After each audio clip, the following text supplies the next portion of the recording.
Good morning everyone, কেমন আছো তোমরা সবাই? আশা করছি তোমরা সবাই অনেক ভালো আছো।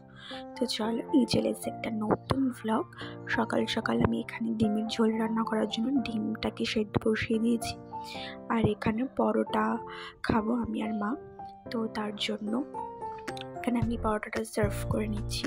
আর আজকের ব্লগটা অনেক ছোট হয়ে গেছে, কিন্তু তাও আমি ব্লগটা দেবো।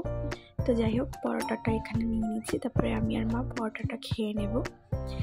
আর আজকে রান্না করব হচ্ছে তোমার আলু বরবটি আর উচ্ছে আলু ভাজা আর ডিমের ঝোল, বেশ সিম্পল রান্না করব। তো এখানে দেখতে পাচ্ছ আমি এখানে সব ধুয়ে নিচ্ছি। আর তারপরে কি করবো বলো তো, ঘরগুলো ঝাড় দেওয়া তো হয়ে গেছে দুবার করে, আর এখন ঘরটা মুছে নিচ্ছি। তো আজকে বেশি শ্যুট করতে পারিনি কিছু কারণের জন্য।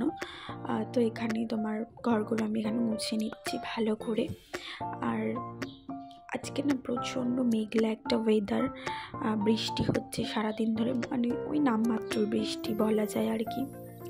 তো এখানে আমি ফল টল খেয়ে নিচ্ছি। আর এটা দেখো, সেই রাত্রিবেলা শ্যুট করেছি। আমি আর আমার হাজব্যান্ড একটু বেরিয়েছিলাম ওই কয়েকটা মাছ কিনতে। তোমরা দেখিয়েছো অ্যাকোরিয়ামে একটা মাছ ছিল, তো আমরা একটা অ্যাকোরিয়ামের দোকানে এই মাছের দোকানে গেছিলাম।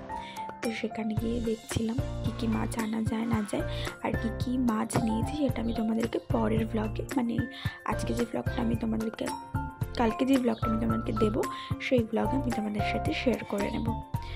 তো বন্ধুরা, আজকের ব্লগটা অনেকটাই ছোট হয়ে গেছে, প্লিজ কেউ কিচ্ছু মনে করো না। নেক্সট ব্লগটা আমি ঠিকঠাক দেবো। তো রাত্রিবেলা বাড়ি ফিরে এসে ডিমের মামলেট করে নিচ্ছি। আর আজকে রাতে আমরা সবাই রুটি খেয়েছি, কেউ ভাত খাইনি। তো এখানে ডিমের মামলেট, আলু ভাজা আর রুটি। তো চলো আজকের ব্লগটা একটুখানি। সবাই খুব ভালো থেকো, সুস্থ থেকো, আর সবাইকে ভালো রেখো।